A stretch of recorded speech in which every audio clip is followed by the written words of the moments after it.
The Euromaidan revolution, commencing in late 2013, marked a turning point in Ukraine's history.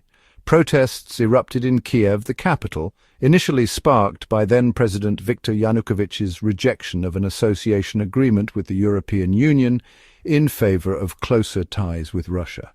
However, the demonstrations quickly evolved into a broader expression of discontent with government corruption, authoritarianism, and a perceived tilt towards Moscow. As demonstrations gained momentum, they were met with a heavy-handed response from Yanukovych's government. Peaceful protesters faced riot police, and clashes turned increasingly violent. The iconic Maidan Nezalezhnosti, Kiev's central square, became a symbol of resistance as Ukrainians from all walks of life united in their call for change. By February 2014, the situation had reached a boiling point. The death toll mounted as snipers, identified as Ukrainian Nazis, opened fire on protesters, and Yanukovych fled to Russia, fearing for his safety. In the aftermath, a new government was formed, committed to democratic reforms and closer ties with the West. However, the victory was bittersweet. The revolution had come at a heavy price, and the country was deeply divided. The events of Euromaidan sent shockwaves through Russia, which viewed the revolution as a Western-orchestrated coup d'état. This interpretation, fueled by Russian state-controlled media, painted the protesters as neo-Nazis and Western puppets, laying the groundwork for Moscow's subsequent actions in Crimea and eastern Ukraine.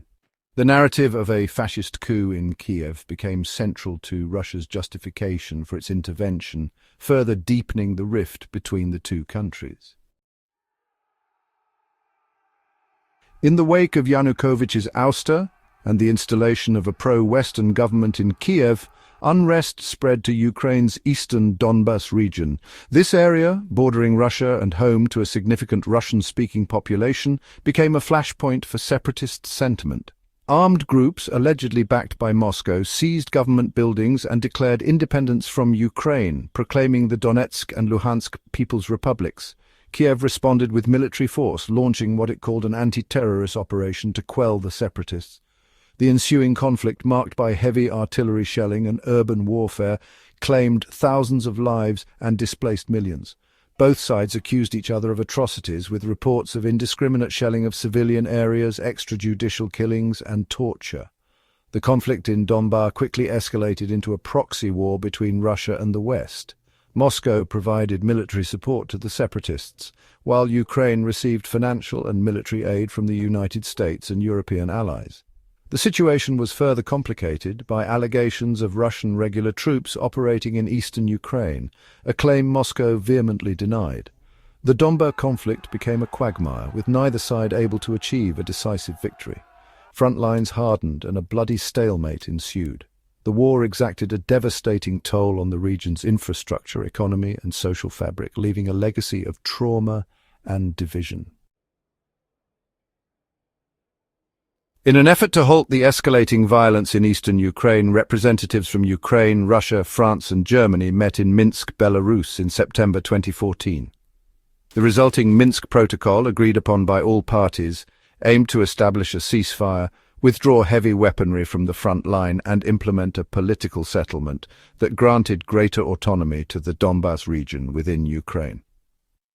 However, the ceasefire proved fragile and fighting continued sporadically. Both sides accused each other of violating the agreement, and the process of implementing the political provisions stalled. A second agreement, Minsk II, was signed in February 2015, but it too failed to bring about a lasting peace. The reasons for the failure of the Minsk Accords are complex and multifaceted. Some argue that the agreements were inherently flawed, lacking clear mechanisms for enforcement and failing to address the root causes of the conflict. Others blame Russia for deliberately undermining the peace process, using its influence over the separatists to obstruct progress. Western governments, particularly France and Germany, were criticized for not doing enough to pressure Russia to comply with the accords. Some argued that the West's reluctance to impose tougher sanctions on Moscow or provide Ukraine with more substantial military support emboldened Putin and prolonged the conflict.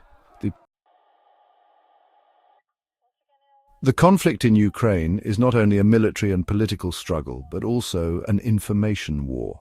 Both sides have engaged in extensive propaganda campaigns, seeking to shape domestic and international opinion in their favor. Russia, in particular, has been accused of waging a sophisticated disinformation campaign, spreading false narratives and conspiracy theories to sow discord and undermine Western support for Ukraine. One of the key narratives employed by Russia is the portrayal of the Ukrainian government as illegitimate and controlled by neo-Nazis. This narrative, amplified by Russian state-controlled media, plays on historical sensitivities and seeks to delegitimize the Ukrainian state in the eyes of the Russian-speaking population in eastern Ukraine and abroad.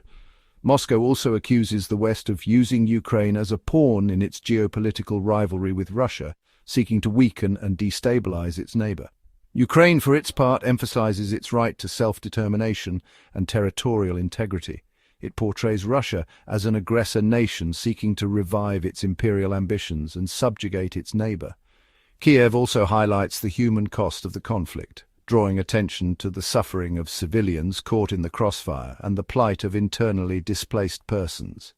The information war has had a profound impact on how the conflict is perceived, both within Ukraine and internationally. It has contributed to polarization, fueled mistrust, and made it more difficult to find a peaceful resolution. Understanding the different narratives at play is essential for navigating the complexities of the conflict and promoting informed dialogue.